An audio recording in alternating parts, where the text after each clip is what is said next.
यह कहानी है अरुषि, कल्पित नाम की, एक सरल, मासूम, मेहनती और खुशमिजाज लड़की की, जिसके जीवन ने एक ही पल में पूरी दिशा बदल दी। अरुषि दिल्ली के एक छोटे से मोहल्ले में पैदा हुई थी, जहां बचपन से ही उसने अपने घरवालों से सीखा था कि ये सबसे बड़ी चीज होती है।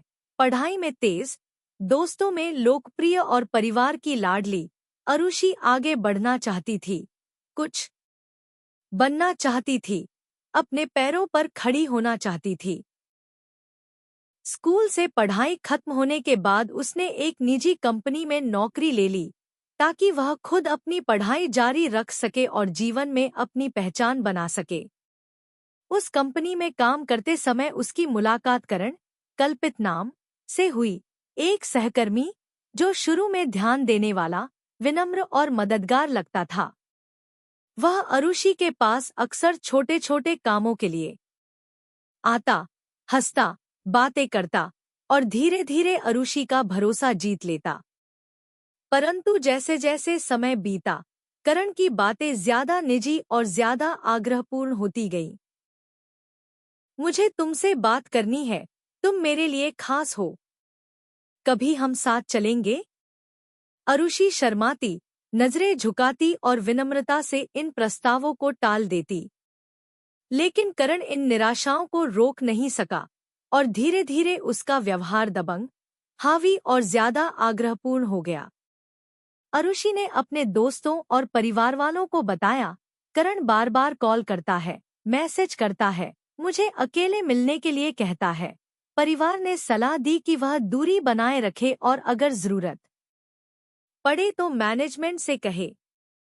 लेकिन करण की बातों में जरा भी बदलाव नहीं आया।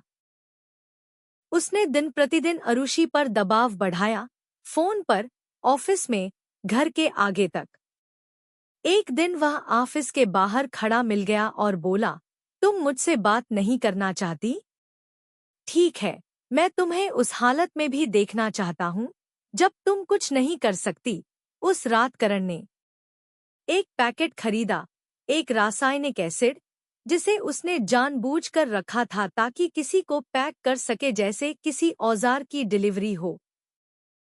अगले दिन दोपहर को जब अरुषि घर लौट रही थी, अचानक करण ने पीछे से घेरा और पैक खोलकर उस पर तेज रसायन एसिड फेंक दिया।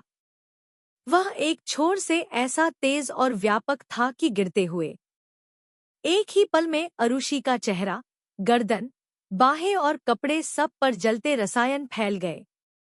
उसकी चीखें, दौड़ना, दर्द, भयंकर जलन, यह सब कुछ उस सेकंड में हो गया। लोगों ने उसे पकड़ा, चिल्लाया, मदद के लिए बुलाया और नजदीक के अस्पताल तक पहुंचाया गया। अस्पताल में डॉक्टरों ने उस भयानक दृश्य को देखा। चेहरे की त्वचा झुलस चुकी थी, बाल जल चुके थे, आंखों पर रसायन पहुंच चुका था, सांस लेने में कठिनाई थी। डॉक्टरों ने तुरंत यह बताया कि एसिड अटैक का असर गहरा और दीर्घकालिक होता है, न सिर्फ शरीर पर जख्म बल्कि मन पर गहरा साइकोलॉजिकल ट्रॉमा छोड़ता है। अरुषि को आपातकालीन चिकित्सा दी गई, आंखों को बचाने की कोशिश की गई, उससे हमारी चेतावनी सी बात कही गई, यह सिर्फ एक जख्म नहीं है, यह एक जीवन भर की लड़ाई है। धीरे धीरे जब उसने आंसू पोंछे, अपना दर्द व्यक्त करना शुरू किया, उसने बताया कि करण ने उसे महीनों तक प्रताड़ित किया, दबाव डाला, धमकाया और अंत में उस एक पल में उसने उसके सपनों, चेहरे और विश्वास को तबाह कर दिया। उसके परिवार वाले टूट गए लेकिन उसके साथ खड़े रहे। उसके दोस्त मांगने लगे, करण को सजा दो। पुलिस ने केस दर्ज किया, लेकिन जैसा कि एसिड अटैक के मामलों में अक्सर होता है, शुरुआत में सबूत, गवाह, मेडिकल रिपोर्ट और कानूनी प्रक्रिया इतनी कठिन और जटिल थी कि अरुषि को कई बार लगा कि वह अकेली लड़ रही है। जब अरुषि ने मीडिया से बात की, उसने कहा, यह सिर्फ मेरा चेहरा नहीं है जो जल गया है, यह मेरा आत्मविश्वास और मेरे अधिकार पर हमला है। उसकी बात ने देश भर में एक तूफान ला दिया। लोग, संगठन, समाज, शिक्षक, छात्र, कलाकार, सबने कहा कि एसिड अटैक सिर्फ एक अपराध नहीं, एक सामाजिक बुराई है। धीरे धीरे केस आगे बढ़ा। अदालत ने आरोप पत्र, मेडिकल रिपोर्ट, विशेषज्ञ साक्ष्य और गवाहों की बातों को सुना। यह एक लंबी प्रक्रिया थी। अरुषि ने अपनी जमीन पर खड़े होकर बयान दिया कि मैं आज भी अपने सपनों को जीना चाहती हूँ। उसने कहा कि उसकी माँ, बहनें, दोस्त, सब उसकी ताकत हैं और इसे खत्म नहीं कर सकते। समाज में भी अचानक एक चेतना जागी। सरकार ने कहा कि एसिड अटैक को विशेष गंभीर अपराध मानकर कड़े दंड लागू करेंगे, एसिड बेचने पर नियंत्रण कड़ा करेंगे, पीड़िताओं को आर्थिक मुआवजा और पुनर्वास की सुविधा देंगे तथा चिकित्सा और मनोवैज्ञानिक सहायता प्रदान करेंगे। अरुषि का जीवन आसान नहीं रहा। कई सर्जरीज, कई दर्दनाक इलाज, आंखों को बचाने की कड़ी कोशिशें, हर नए दिन में पुरानी यादों का सामना, लेकिन उसने हार नहीं मानी।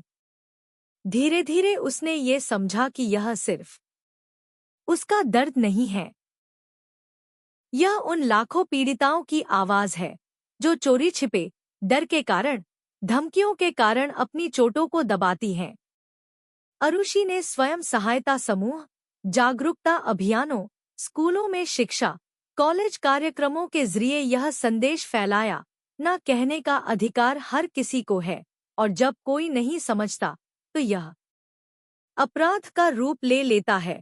उसने अन्य एसिड पीड़िताओं के साथ मिलकर फाउंडेशन बनाया, महिलाओं के हक, सुरक्षा, मानसिक समर्थन, आर्थिक मदद और मेडिकल सहायता के लिए। समय के साथ करण को अदालत ने दोषी ठहराया। उसे कड़ी सजा मिली। यही नहीं, कोर्ट ने कहा कि ऐसे अपराध को सामाजिक शिक्षा और रोकथाम कार्यों के जरिए जड़ से मिटाना जरूरी है। अरुषि ने अपनी यात्रा में दर्द को अपनी प्रेरणा में बदल दिया। जहां उसकी कई रातें रोती हुई गुजरी, उसने अब वही रातें दूसरों को जागरूक करते हुए बिताईं। उसने कहा, मेरा चेहरा भले ही बदल गया हो, पर मेरी आवाज अब पहले से भी ज्यादा सशक्त है। आज भी वह लड़ती है, हर उस मानसिकता के खिलाफ जो महिलाओं, लड़कियों, पुरुषों और कमजोर समझे गए लोगों के अधिकारों पर ऊंचा हाथ उठाती है। उसकी कहानी सिर्फ एक घटना नहीं, यह एक आंदोलन, एक संदेश, एक समाज जागृति का परिचय है कि जब अपराध होता है तो समाज जवाबदेह है, जब पीड़ित चुप रहती है तो न्याय चुप नहीं रह सकता, और जब आवाज उठती है तो बदलाव की शुरुआत होती है। आरजू, सम्मान, सम्मान की रक्षा, अधिकार की रक्षा, यही वह सबक है जो अरुषि की कहानी ने हर इंसान को सिखाया।